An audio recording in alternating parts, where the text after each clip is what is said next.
নমস্কার বন্ধুরা, আজকে বানিয়ে দেখাচ্ছি সবথেকে সহজ পদ্ধতিতে নরম তুলোর মতো নান রুটির রেসিপি।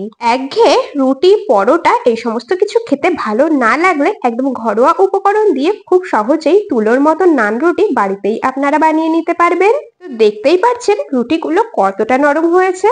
তো বন্ধুরা চলুন আর বেশি কথা না বাড়িয়ে রেসিপিটা শুরু করা যাক। তো প্রথমেই একটা মিক্সিং বোল নিয়ে নিয়েছি আর এর মধ্যে চায়ের কাপ মেপে 3 কাপ নিয়ে নিচ্ছি ময়দা। চাইলে আপনারা এখানে ময়দার পরিবর্তে আটাও ব্যবহার করতে পারবেন, তবে আমি ময়দা দিয়ে এই রেসিপিটা তৈরি করছি। এরপর যেটা লাগবে সেটা হলো ইস্ট। এখানে বড় চামচের 1 চামচের মতো নিয়ে নিয়েছি ইস্ট। এই ইস্ট আপনারা যে কোনো মুদিখানা দোকানেই পেয়ে যাবেন। পরিমাণ মতো দিয়ে দিচ্ছি লবণ। টেস্টের জন্য 1 চামচের মতো দিয়ে দিচ্ছি চিনি। চিনি অবশ্যই দেওয়ার চেষ্টা করবেন, চিনি দিলে ইস্ট খুব তাড়াতাড়ি অ্যাক্টিভেট হয়ে যাবে। এরপর দিয়ে দিলাম বড় চামচে 2 চামচের মতো সাদা তেল। এখন সমস্ত কিছু শুকনো অবস্থায় খুব ভালো করে একটু হাত দিয়ে মিশিয়ে নেব। বন্ধুরা আপনারা চাইলে কিন্তু এখানে ইস্টের পরিবর্তে টক দইও ব্যবহার করতে পারেন। সেক্ষেত্রে যে পরিমাণে আটা বা ময়দা ব্যবহার করবেন তার 3 ভাগের 1 ভাগ টক দই ব্যবহার করবেন।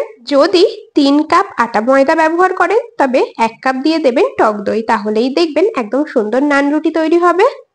এদিকে আপনাদের সাথে কথা বলতে বলতে খুব ভালো করে শুকনো উপকরণগুলো মিশিয়ে নিয়ে অল্প অল্প করে উষ্ণ গরম জল দিয়ে একটা ডো তৈরি করে নিচ্ছি।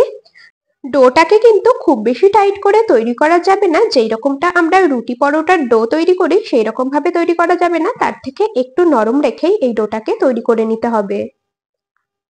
তো দেখুন ডোটা কিন্তু আমাদের প্রায় রেডি হয়ে এসেছে। আপনাদেরকে একটু দেখিয়ে দিচ্ছি ডোটা কতটা নরম করে তৈরি করতে হবে। আশা করছি আপনারা দেখেই বুঝতে পারছেন ডোটা আমি ঠিক কতটা নরম করে তৈরি করে নিয়েছি।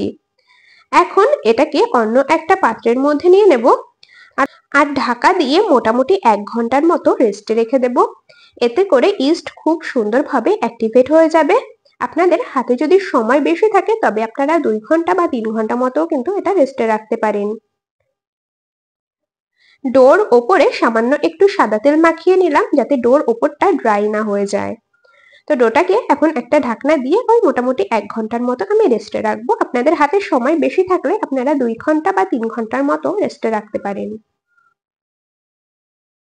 1 ঘন্টা রেস্টে রাখার পর আপনাদেরকে ঢাকা খুলে দেখাচ্ছি।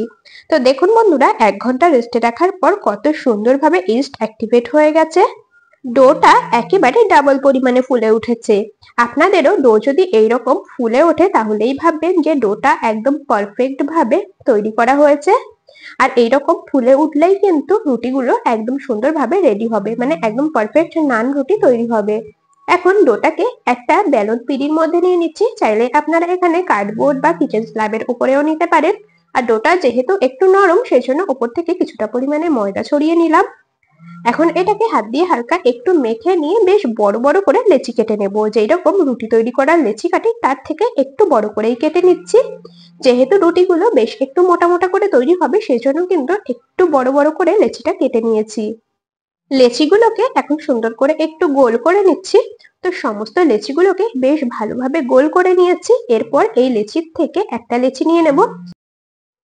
আর বন্ধুরা এখানে আমি ওই মোটামুটি 250 থেকে 300 গ্রাম ময়দা মেখে নিয়েছিলাম, তাতে কিন্তু আমার মোট 5টা নান রুটি তৈরি হবে।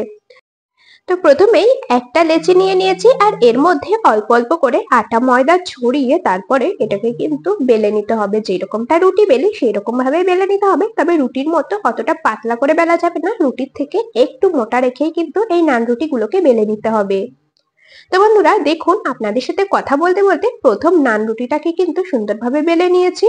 আর হালকা একটু মোটা রেখেই কিন্তু এটাকে বেলে নিতে হবে।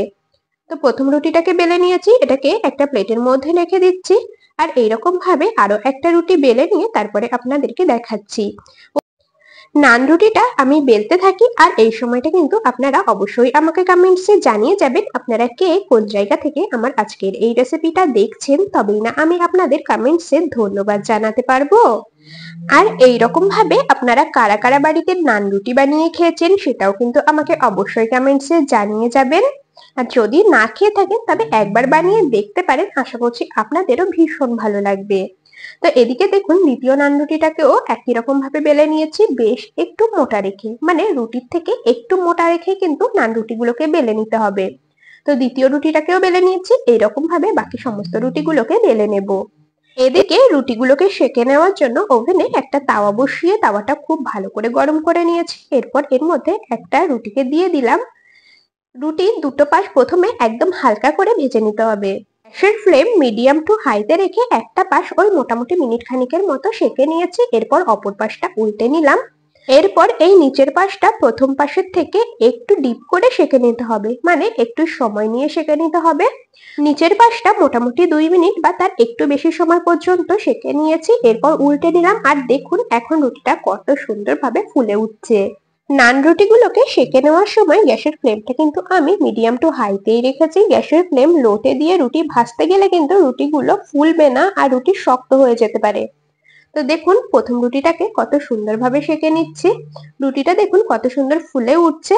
এইরকম ভাবে এপিঠ ওপিঠ একটু সুন্দর করে ভেজে তারপরে নামিয়ে নেব। আপনারা যেই রকম ভাজা খেতে পছন্দ করেন, মানে অনেকে ডিপ করে রুটি ভাজা খেতে পছন্দ করে, অনেকে আবার হালকা রুটি ভাজা খেতে পছন্দ করে, তো নিজেদের পছন্দ মতো করে ভেজে নেবেন।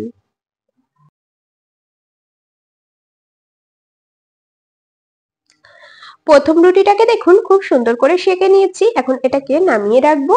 আর এরকম ভাবে আরো একটা রুটি সেঁকে তারপরে আপনাদেরকে দেখাচ্ছি। আর বন্ধুরা এই সময়টা প্রতিদিনকার মতো আজও আপনাদের সাথে একটা কথা শেয়ার করে নিই।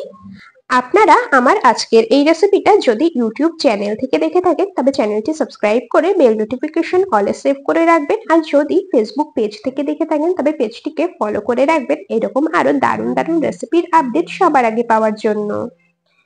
এদিকে দেখুন দ্বিতীয় রুটিটাকেও সুন্দর করে সেঁকে নিয়েছি। এইরকম ভাবে বাকি সমস্ত রুটিগুলোকে সেঁকে নেব। সমস্ত রুটিগুলোকে সেঁকে নিই তারপরে আপনাদেরকে দেখাচ্ছি।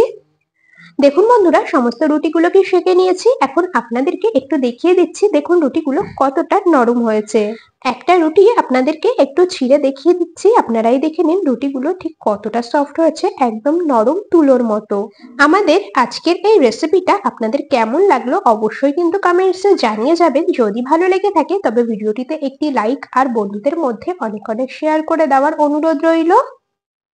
আমাদের আজকের এই রেসিপিটা সম্পূর্ণ দেখার জন্য আমার সকল বন্ধুদেরকে অসংখ্য ধন্যবাদ জানিয়ে আজ এখানেই শেষ করছি। আবার দেখা হবে পরবর্তী কোনো রেসিপির সাথে। ততক্ষণ সকলে ভালো থাকবেন, সুস্থ থাকবেন।